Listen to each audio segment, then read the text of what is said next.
बिस्मिल्लाहिर्रहमानिर्रहीम। अस्सलाम वालेकुम फ्यूचर डॉक्टर्स। तो आज हम पढ़ने वाले हैं इलेक्ट्रॉन ट्रांसपोर्ट चेन। तो प्रीवियसली बच्चों हमने लाइट रिएक्शन पढ़ा, डार्क रिएक्शन पढ़ा और हमने उसके बाद क्रेब्स साइकिल पढ़ी, ग्लाइकोलाइसिस पढ़ी और आज हम पढ़ने वाले हैं इलेक्ट्रॉन ट्रांसपोर्ट चेन। ये एमडी गेट के लिए, नीट के लिए और जो 9 और 11 के बच्चे हैं वो भी अच्छा खासा कॉन्सेप्ट को हासिल कर सकते हैं। बहुत इंपॉर्टेंट वीडियो मैं सबके लिए बनाती हूँ, तो लाइक, सब्सक्राइब और शेयर कीजिएगा। लेवल का कॉन्सेप्ट होने वाला है। तो टीच दुआ के साथ साथ डियर दुआ को भी सपोर्ट कीजिएगा और टीच दुआ बायोलॉजी को सपोर्ट कीजिएगा। जो बच्चे बेसिक से 9 पढ़ना चाहते हैं वो उस चैनल पर आके पढ़ सकते हैं। तो चलिए स्टार्ट करते हैं मेरे बच्चे। Let's get started. So students, आज हम पढ़ेंगे जहां पर एटीपी बनती है। एटीपी, अब देखो हमने इतने सारे प्रोसेसेस पढ़े हैं, उसके अंदर ग्लाइकोलाइसिस के अंदर 2 एटीपी बने, क्रेब्स साइकिल के अंदर 2 एटीपी बने। उसके बाद जो भी कैलकुलेशन होती है वो हम करते हैं इलेक्ट्रॉन ट्रांसपोर्ट चेन के अंदर। बहुत इंपॉर्टेंट कॉन्सेप्ट है, बहुत ज्यादा कॉन्सेप्ट इंपॉर्टेंट है ये वाला।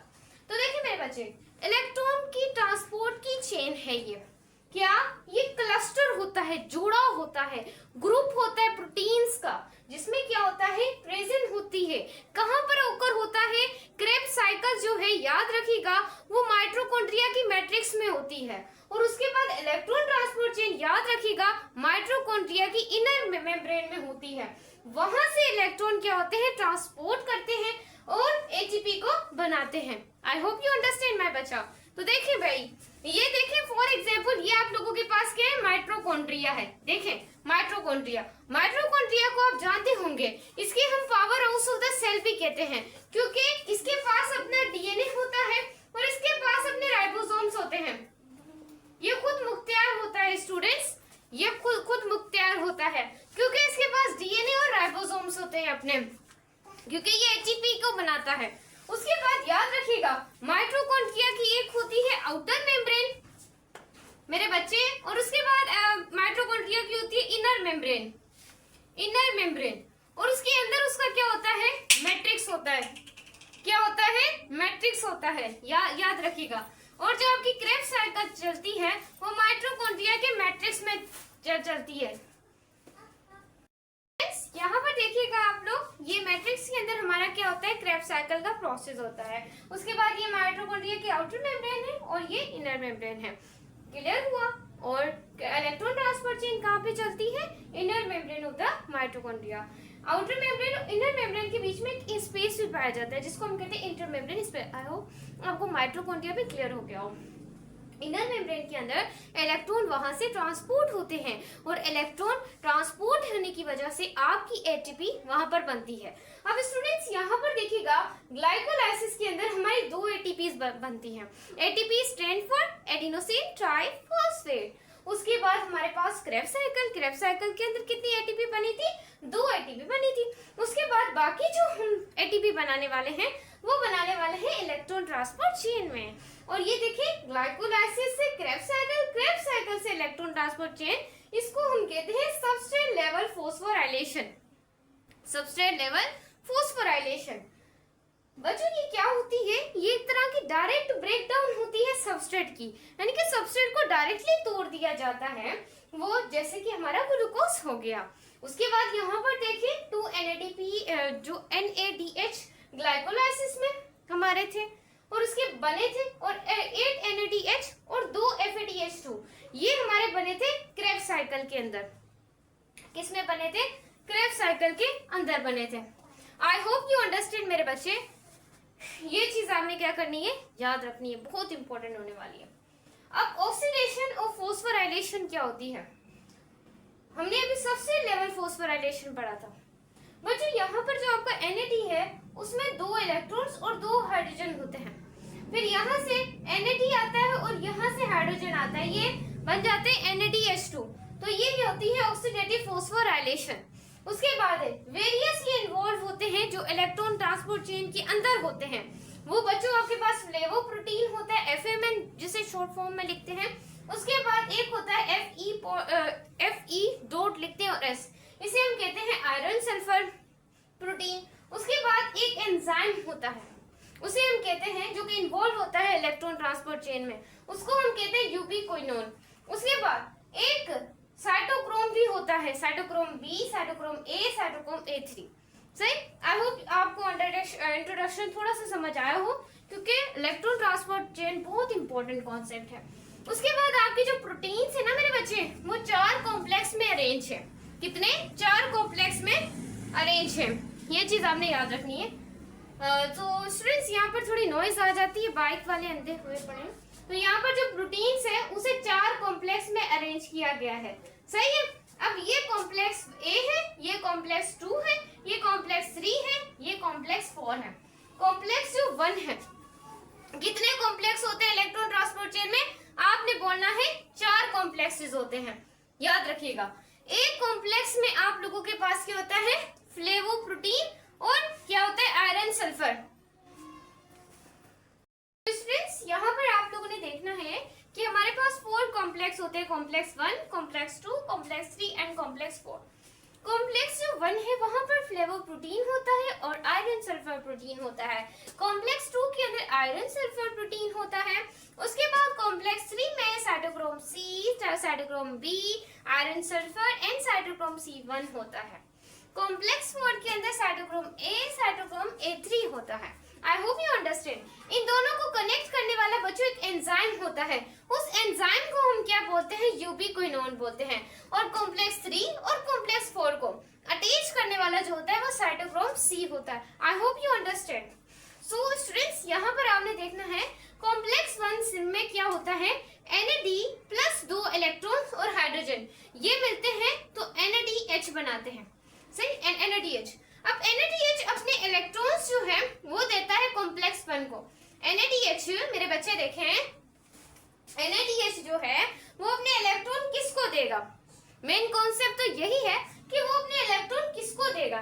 तो याद रखिएगा NADH वाला है जो अपने इलेक्ट्रॉन्स को देगा कॉम्प्लेक्स 1 में। अब कॉम्प्लेक्स 1 डायरेक्ट कॉम्प्लेक्स 2 को नहीं देगा।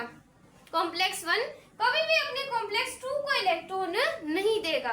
बीच में एंजाइम होगा जिसको हम कहते हैं यूबिक्विनोन। यूबिक्विनोन को देगा, यूबिक्विनोन आगे देगा FADH2 को, फिर FADH2 अपने इलेक्ट्रॉन देगा कॉम्प्लेक्स 2 को, फिर ये देगा अपने इलेक्ट्रॉन किसको? कॉम्प्लेक्स 2 को मेरे बच्चे देगा। ये कॉन्सेप्ट आपने याद रखना है। This is the most important of the Krebs cycle कि कॉम्प्लेक्स NADH अपने इलेक्ट्रॉन देगा कॉम्प्लेक्स 1 को और कॉम्प्लेक्स 1 अपने इलेक्ट्रॉन देगा यूबिक्विनोन एंजाइम को। बट एंजाइम डायरेक्टली कॉम्प्लेक्स 2 को नहीं देगा, वो FADH2 को देगा, फिर FADH2 इलेक्ट्रॉन देगा कॉम्प्लेक्स 2 को। यहाँ पर आपका आयरन सल्फर है। फिर कॉम्प्लेक्स 2 अपने इलेक्ट्रॉन देगा कॉम्प्लेक्स 3 को, फिर साइटोक्रोम C, फिर ये कॉम्प्लेक्स 4 को देगा। कॉम्प्लेक्स 3 के अंदर साइटोक्रोम B, साइटोक्रोम C होता है, आयरन सल्फर, साइटोक्रोम C। इन दोनों का जो रिश्ता करवाने वाला होता है, बीच में कनेक्शन करवाने वाला होता है, वो होता है साइटोक्रोम C, सही। अब यहाँ पर याद रखिए मेरे बच्चे, जो कॉम्प्लेक्स 4 है उसके अंदर साइटोक्रोम A और साइटोक्रोम A3 होते हैं। आई hope you clear all the concepts. तो इसके इलेक्ट्रॉन को कौन एक्सेप्ट करेगा मैम? कौन एक्सेप्ट करेगा? कोई जादूगर आएगा यहाँ पर? तो देखें, इसका जो फाइनल इलेक्ट्रॉन एक्सेप्टर होता है वो होता है ऑक्सीजन। क्या होता है मेरे बच्चे? ऑक्सीजन होता है। ये देखें, अब देखो भाई, एक इंसान आया है, कुछ वक्त के बाद उसने दुनिया से बाय बाय करना है, तो ऐसे ही बच्चों इसके लिए भी कुछ होना चाहिए ताकि ये बाहर निकल जाए। तो इस तरीके से बच्चों ये जो कॉम्प्लेक्स 4 है ये अपने देगा फाइनल इलेक्ट्रॉन एक्सेप्टर। यहाँ पर उसका आखिरी जो है वो इसका क्या है? इलेक्ट्रॉन एक्सेप्टर है, इंतकाम है इसका। तो यहाँ पर देखें ऑक्सीजन, ऑक्सीजन इसका फाइनल इलेक्ट्रॉन एक्सेप्टर है। तो यहाँ पर क्या होगा? ऑक्सीजन और 2 हाइड्रोजन, सही, ये बना देंगे वाटर। यहाँ पर आपकी वाटर का यूज होगा। कहाँ पर? इलेक्ट्रॉन ट्रांसपोर्ट चेन में। ये चीज हमने याद रखी, कहीं भी वाटर का यूज नहीं होगा। कार्बन डाइऑक्साइड लग रही थी, ये चीज लग रही थी, NADH2 लग रहे थे, ये सारी चीजें लग रही थी, लेकिन वाटर सिर्फ इस्तेमाल होता है इलेक्ट्रॉन ट्रांसपोर्ट चेन में बनता है। इलेक्ट्रॉन ट्रांसपोर्ट चेन में क्या बनता है? पानी बनता है, पानी पानी पानी बनता है ना, पानी बन गया, क्योंकि फाइनल इलेक्ट्रॉन एक्सेप्टर क्या है? ऑक्सीजन है। एक बार और मैं रिव्यू करवा रही हूँ, एक बार और again I can review on this. तो यहाँ पर स्टूडेंट्स देखिए मेरे बच्चे, कॉम्प्लेक्स 1 इलेक्ट्रॉन्स NADH2 अपने इलेक्ट्रॉन किसको देगा? मैम कॉम्प्लेक्स 1 को देगा। फिर कॉम्प्लेक्स 1 अपने इलेक्ट्रॉन किसको देगा? यूबिक्विनोन एंजाइम को देगा। यहाँ से MCQs क्या आएगा? कॉम्प्लेक्स 1 और कॉम्प्लेक्स 2 को अटैच करने वाला या कोई प्रोटीन है, या कोई एंजाइम है, या फिर कोएंजाइम है या कोई एक्टिवेटर है। तो आपने किसके ऊपर टिक लगाना है, यूबिक्विनोन एक एंजाइम काम करता है इलेक्ट्रॉन ट्रांसपोर्ट चेन के अंदर। उसके बाद कॉम्प्लेक्स 2 को इलेक्ट्रॉन कभी भी कॉम्प्लेक्स 1 नहीं देगा, उसे देगा FADH2। सही है ना मेरे बच्चे। तो यहाँ पर वो आगे 3 को देगा, फिर 4 को देगा, फिर फाइनल इलेक्ट्रॉन एक्सेप्टर या। बट स्टूडेंट्स अब हमने कीमियोसिस भी तो पढ़नी है, कीमियोसिस भी तो पढ़नी है, उसके लिए अब यही कॉन्सेप्ट होगा, लेकिन ये इतनी आसान तरीके से प्रोसेस नहीं हो जाता, इतनी आसान तरीके से कामयाबी नहीं मिल जाती। तो यहाँ पर देखिएगा आसान तरीका यहाँ से कोई भी नहीं होगा, फिर यहाँ से हाइड्रोजन आयन की कंसंट्रेशन होगी। अभी तो मैंने सिंपल करके आपको ऊपर ऊपर कौन से पढ़ा दिया, अभी तो आसान हो जाएगा, क्योंकि तो अगर मैं आपको वैसे कॉम्प्लेक्स की तरफ ले जाती तो आई होप आपको क्लियर ना होता। ये थोड़ी मुश्किल चेन है लेकिन समझ आ जाएगी। तो यहाँ पर देखिए स्टूडेंट, कॉम्प्लेक्स इलेक्ट्रॉन, देखिए भाई इलेक्ट्रॉन निकले, इतने वो है नहीं अच्छे जितने वो पहले बन रहे हैं। अभी देखिएगा, अभी ट्विस्ट आएगा। तो यहाँ जैसे ही इलेक्ट्रॉन यहाँ से दूसरे कॉम्प्लेक्स में जा रहे हैं ना, दूसरे कॉम्प्लेक्स में आ गए, तो उनकी एनर्जी रिलीज होने से यहाँ पर हाइड्रोजन आयन की कंसंट्रेशन ज्यादा हो जाएगी, हाइड्रोजन आयन की कंसंट्रेशन ज्यादा हो जाएगी यहाँ पर कुछ इस तरीके से। फिर यहाँ पर भी हाइड्रोजन आयन की कंसंट्रेशन ज्यादा हो गई है। अब हमने हाइड्रोजन आयंस को यहाँ से क्या करना है, निकालना है। तो निकालने के लिए यहाँ पर तो कोई एक्सेप्टर ही नहीं बचा, लेकिन बच्चों यहाँ पर एक एटीपी सिंथेज होता है, और कोई इसे एक्सेप्ट नहीं कर सकता हाइड्रोजन आयन को। तो एटीपी सिंथेज से क्या करता है, हाइड्रोजन आयन की कंसंट्रेशन को यहाँ से निकाल देता है और एटीपी को बना देता है। क्लियर है। अब अगर हम टोटल यहाँ पर अगर काउंटिंग करें तो यहाँ पर देखें मेरे बच्चे 8 NADH है क्रेब्स साइकिल के, और 2 NADH किसके हैं, आप लोगों ने देखना है क्रेब्स साइकिल के अंदर 8 NADH बने थे और 2 NADH बने थे। याद रखिएगा, 2 अगर मैं यहाँ पर बात करूं, एक NADH जो होता है NADH वो इक्वल होता है 3 ATP के। यहाँ पर मैं लिखूं थोड़ा सा, देखिए मेरे बच्चे देखिएगा, I can remove something and then I can write it down the concept. So यहाँ पर देखें मैं मिटा रही हूँ, चलें 1 2 3 and go now.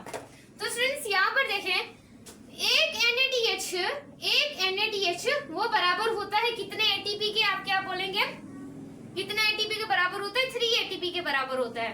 और एक जो FADH है वो बराबर होता है 2 ATP के बराबर होता है। ये चीज आपने याद रखनी है। हाँ, इतना कॉन्सेप्ट क्लियर है तो सभी आगे भी क्लियर ही रहेगा। अब स्टूडेंट FADH कितने हैं, टोटल 2 हैं, और यहाँ पर कितने थे, 8। इसको आप मल्टीप्लाई करते जाएं तो टोटल सारे ATP तो इन्होंने ही बना लिए।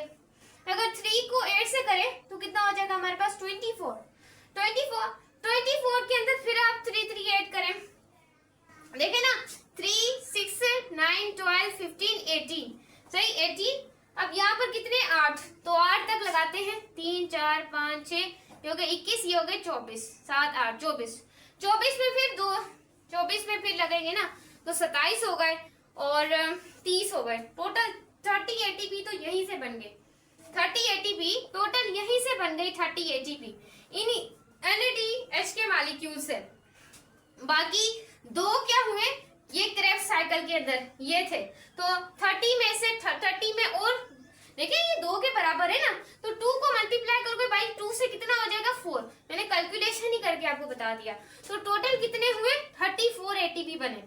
लेकिन अभी भी हमें 2 चाहिए, तो 2 जो हमने इस्तेमाल किए थे क्रेब्स साइकिल के अंदर अगर करें तो हमारे पास 36 ATP यहाँ पर बन जाते हैं। वैसे तो 34 या 36 ही होते हैं। और देखिए मेरे बच्चे, यहाँ पर आप लोग देखें कीमियोसिस क्या होता है। कीमियोसिस एक तरह की मूवमेंट होती है आयंस की सेमी परमिएबल मेम्ब्रेन से डाउन इलेक्ट्रोकेमिकल ग्रेडियंट, यानी कि इलेक्ट्रॉन मूव करते हैं। जैसे कि आप देख रहे हैं आयंस मूव कर रहे हैं, हाइड्रोजन आयन मूव कर रहे हैं सेमी परमिएबल इलेक्ट्रोकेमिकल ग्रेडियंट से, तो इसे हम कहते हैं कीमियोसिस कहते हैं। एक बार और पढ़ लेते हैं। इलेक्ट्रॉन ट्रांसपोर्ट चेन एक तरह का क्लस्टर होता है प्रोटीन्स का।